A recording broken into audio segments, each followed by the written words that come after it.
Miguel Momovela, analista de XTB. Miguel, muy buenas. Hola, buenas tardes. ¿Cómo has visto la sesión de hoy? Una sesión, bueno, marcada bastante por las dudas. Hemos visto a ratos tono negativo generalizado entre las plazas del viejo continente, pero finalmente el que se ha mantenido en tono negativo ha sido el CAC 40 y el resto de índices han conseguido cerrar con repuntes y además por encima de niveles a vigilar, como sería el caso de los 16.000 del DAX o de los 8.800 en el caso del selectivo español. Bueno, pues jornada desde luego positiva para Europa. Quizá en Estados Unidos la tónica ha sido un tanto diferente. No hemos visto pues esa oleada de cifras verdes generalizada o casi generalizada que hemos tenido aquí. Pero bueno, para el IBEX desde luego ha sido una buena sesión, pues muy en línea con lo que venimos viendo desde el inicio de la semana. De hecho, si analizamos desde principios de año, desde luego, pues estamos viendo cómo dentro de lo que cabe hay un buen tono en esa búsqueda de los 9.000 puntos, que bueno, tardaron muy poco en perderse en el mes de diciembre y pues muy poco a poco, de manera paulatina, parece que se están recuperando, ¿no? Bueno, y Miguel, si miramos al IBEX 35, ha cerrado por encima de los 8.800 puntos, 8.817. ¿Qué es lo que nos dice este nivel que ya es cercano, por ejemplo, al nivel que estaba en el IBEX 35 antes de la llegada de Omicron? Bueno, de hecho estamos tocando cifras a día de hoy que no veíamos desde finales de noviembre, incluso de manera más específica.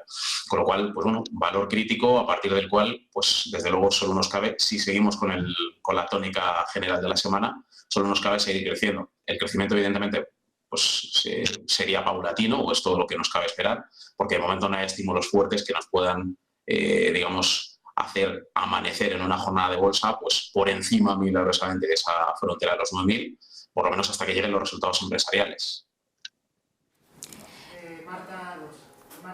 Miguel, hoy hemos visto dentro de los principales movimientos del IBEX 35 un buen comportamiento de nuevo para una acerera como sería Acerinox, después de las subidas que veíamos ayer que lideraba ArcelorMittal. Y aparte, más allá de este sector, también te quería preguntar por el turístico, porque hoy hemos visto sobre todo los avances de Amadeus, IAG y AENA. Sí, bueno, en el caso del sector turístico ya hemos visto que el comportamiento que suele tener es bastante irregular, ¿de acuerdo? Está muy ligado sobre todo, entre otras cosas y de manera obvia, al ciclo económico, por una parte, y por otra, pues al factor estacional. Ahora mismo, desde luego, pues teniendo en cuenta el escenario en el que nos movemos y de dónde no hemos salido todavía, ¿de acuerdo? Con todavía la resaca de Omicron todavía haciendo pues pequeño impacto en el mercado, pues lo normal sería pensar que pues estarían un poco dormitando, ¿no? Hibernando hasta que se acercase ese segundo, incluso tercer trimestre. Sin embargo, sí que estamos viendo relativa volatilidad, estamos viendo crecimientos interesantes. En el caso de IAG, por ejemplo, que es la que más llama la atención, pues vemos cómo de momento tiene un buen acumulado anual y pues se está despertando ese optimismo pues muy cerca de los 2 euros por acción de nuevo.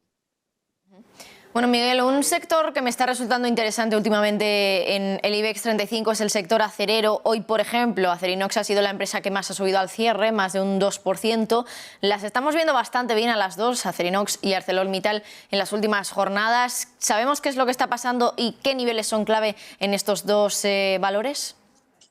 Bueno, yo diría que principalmente en el caso de Acerinox, que es la que destaca o la que ha destacado más de estas dos en los últimos días, sobre todo en las acereras en general lo que se está viendo es cómo determinadas casas de análisis están revalorando, ¿no? Están, digamos, dando nuevos ratings, quizá un poquito más optimistas, están confiando en subidas en este sector, pues prácticamente para todo el cómputo anual, están confiando de nuevo en un sector que, no olvidemos, también tiene su componente cíclico y pues algunas de ellas, pues como Deutsche Bank, pues están incluso siendo más optimistas aún y dando pues crecimientos o estimaciones de crecimiento que superan el 30% o en algún caso el 50%, por lo cual esto también ha tenido su impacto y en el caso de Acerinox es la que la ha llevado prácticamente pues más cerca aún de los 13 euros por acción, que es, yo diría que es la siguiente frontera a vigilar en términos de precio.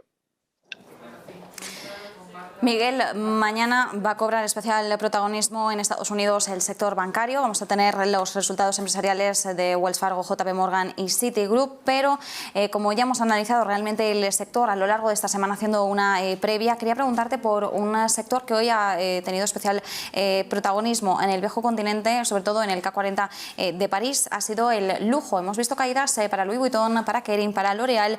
En principio, la explicación que veíamos era el repunte de variante Omicron en una de las regiones de China. Sabemos que el sector lujo y el gigante asiático están muy ligados porque el consumo depende en gran medida también del poder adquisitivo de los consumidores chinos. ¿Cómo ves este sector en Europa? Bueno, sin duda es algo que no solo no solo se ve esta correlación en China, sino en otras áreas o regiones económicas. Al final, no solo se trata de un sector cíclico, sino de un sector exclusivamente o en gran mayoría ligado a esa capacidad o a ese poder adquisitivo por parte del inversor.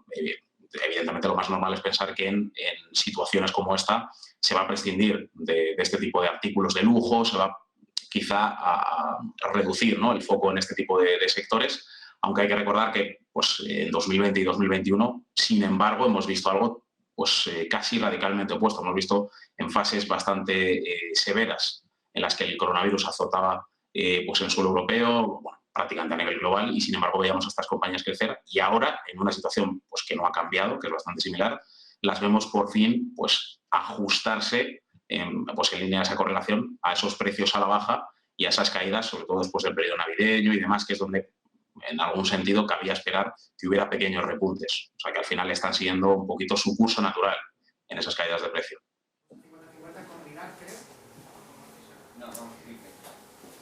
Miguel Momobel, analista de XTB, nos quedamos con ese análisis. Muchas gracias.